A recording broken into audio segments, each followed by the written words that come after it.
Hello everyone, welcome back to our storytime series. It's Daisy here again with you with another story, and I'm super excited and happy Tuesday. We are getting this week started on a good foot. So today I'm going to be reading Thumbelina.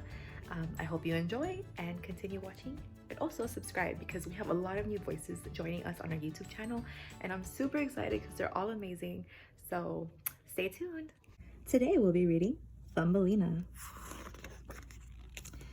Once upon a time, a childless woman wanted a little girl very much, so much that she set aside her fears and begged the help of a witch.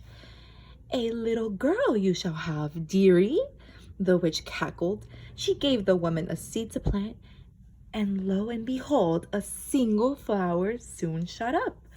When the sky blue flower opened, out popped the loveliest and littlest blonde-haired girl, no bigger than the woman's thumb. She was named Thumbelina and was given many luxuries, such as a walnut shell cradle with a rose petal blanket and a thimble of nectar to drink morning, noon, and evening. One night, a wart-faced toad spied her through the window. "What a delightful bride she'll make for my son," croaked the mother toad.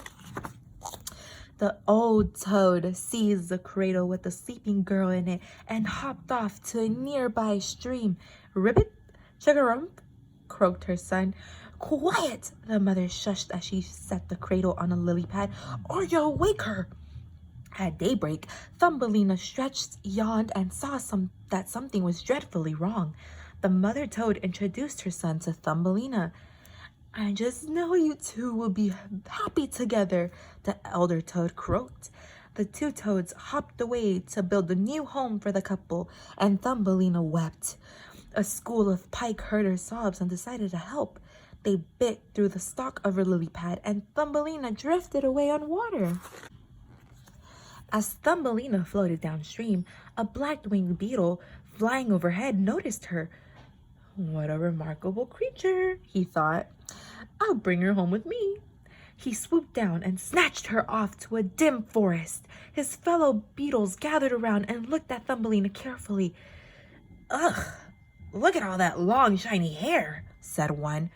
"And she has only 2 legs," said another. The beetles decided that they had no use for such an unattractive thing, and they sent her away, even though the beetle who brought her hoped she could stay. Thumbelina was left to wander alone in the forest as the cold winter winds began to blow.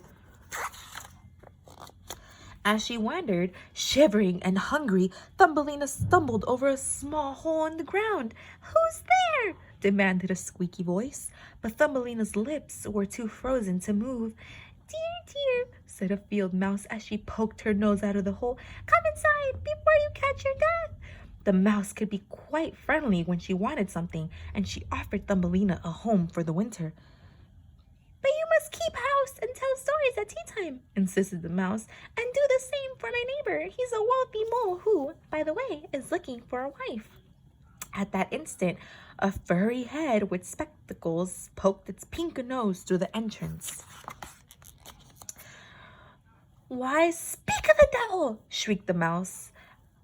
"Mole, allow me to present Thumbelina."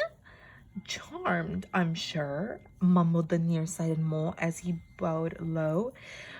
"Mouse, you simply must see how the new tunnel is coming along." The mole took the mouse and Thumbelina down a dark passageway that he had been digging between their burrows. On the way, the 3 passed a frozen body of shallow. "Never mind him, Thumbelina," said the mouse.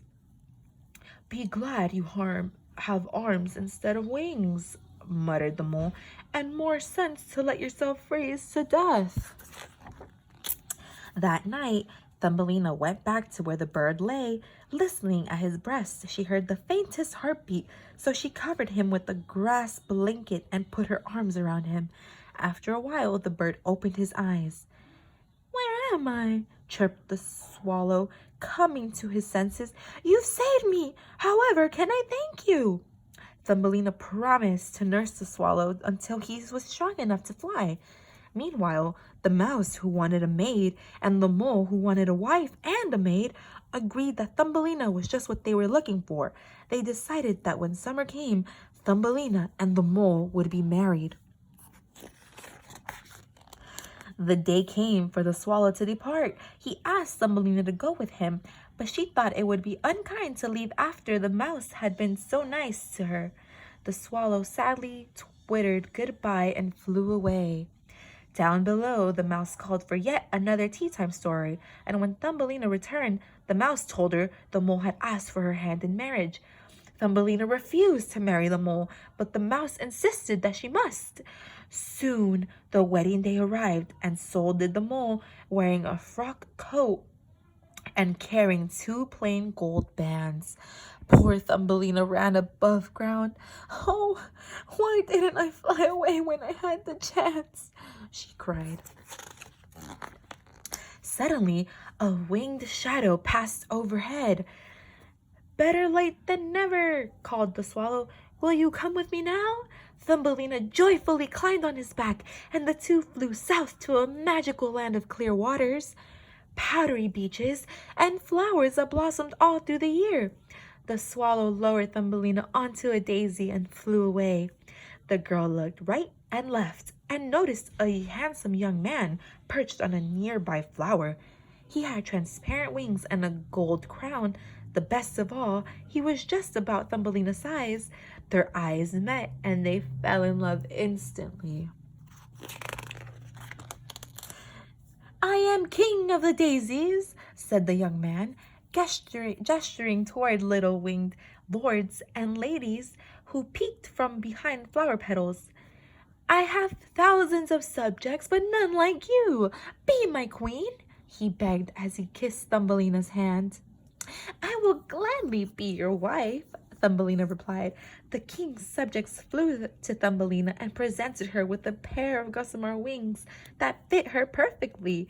The couple then soared up into the cloudless blue sky, where, flying in ever-widening circles, the loyal swallow waited patiently. The end.